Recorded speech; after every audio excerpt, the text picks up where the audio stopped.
the Negro for awakening the conscience of the nation.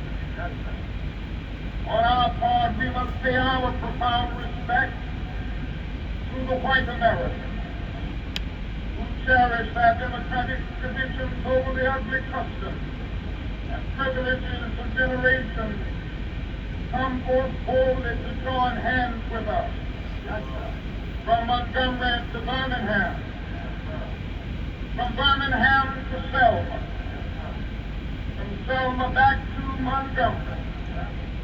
Trail wound in a circle long and often bloody, yet it has become a highway up from darkness.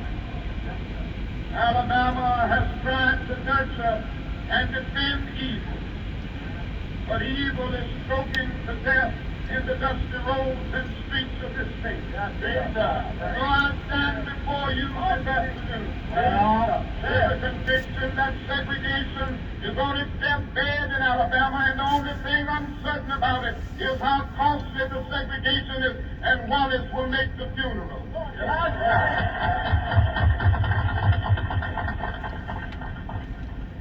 Our whole campaign in Alabama has been centered around the right to vote. In focusing the attention of the nation and the world today on the flagrant denial of the right to vote, we are exposing the very origin, the root cause of racial segregation in the Southland.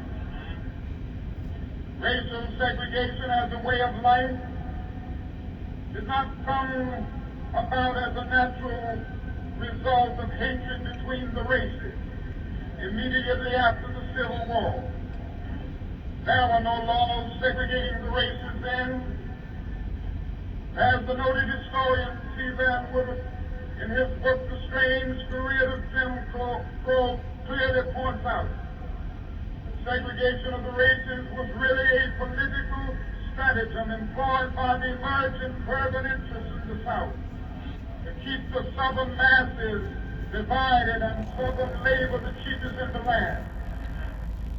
You see, it was a simple thing to keep the poor white masses working for near starvation wages in the years that followed the Civil War.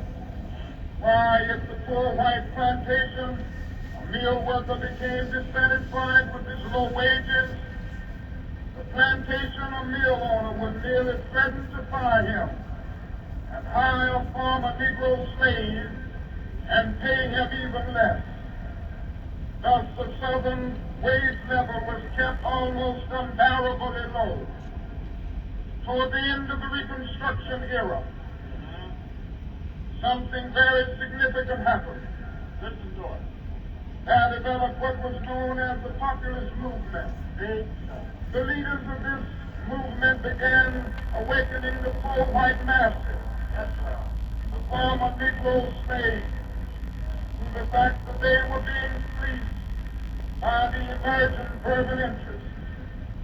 Not only that, they began uniting the Negro and white masses into a voting bloc and threatened to drive further interest from the command posts of political power in the South.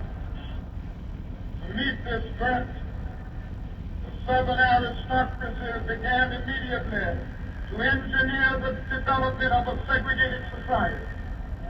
I want you to follow me through here because this is very important to see the roots of racism and the denial of the right to vote. Through their control of mass media, they revived the doctrine of white supremacy. They saturated the thinking of the poor white masses with it, thus clouding their minds to the real issue involved in the populist movement.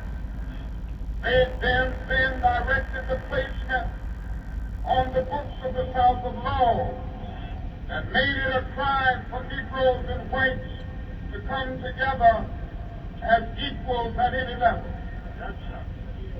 That did it. That crippled and eventually destroyed the populist movement of the 19th century. It may be said of the slavery era that the white man took the world and gave the Negro Jesus. Then it may be said of the Reconstruction era that the Southern aristocracy took the world and gave the poor white man Jim Crow. Yes, sir. He gave him Jim Crow, and when his wrinkled stomach cried out for the food that his empty pockets could not provide, yes, he ate Jim Crow, a psychological bird that told him that no matter how bad off he was, at least he was a white man better than the black man. And he ate Jim Crow. And when his undernourished children cried out for the necessities that his low wages could not provide, he showed them the Jim Crow signs on the buses and in the stores, on the streets and in the public buildings. That's right. And his children, too, learned to feed upon Jim Crow, that outpost of psychological oblivion. Yes, sir. Thus the threat of the free exercise of the ballot by the Negro and white masses alike resulted in the establishment of a segregated society. They segregated Southern money from the poor whites. They segregated Southern mores from the rich whites. Yes, sir. They segregated Southern churches from Christianity. Yes, sir. They segregated Southern minds from honest thinking. Yes, sir. And they segregated the Negro from everything. Yes, sir. That's what happened. The Negro and white masses of the South threatened to unite, build a great society. Society of justice where none would prey upon the weakness of others. Society of plenty where greed and poverty would be done away. Society of brotherhood where every man would respect the dignity and worth of human personality. Yes, sir. We've come a long way since that travesty of justice was perpetrated upon the American mind. James Weldon Johnson put it eloquently. He said, "We have come over the way that with tears has been watered. We have come treading our path through the blood of the slaughter.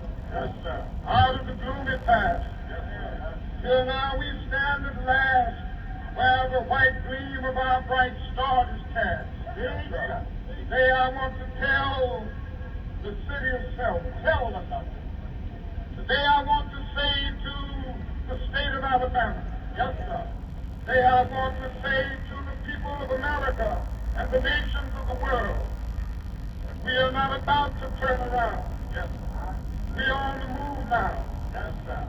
Yes, we are on the move, and no way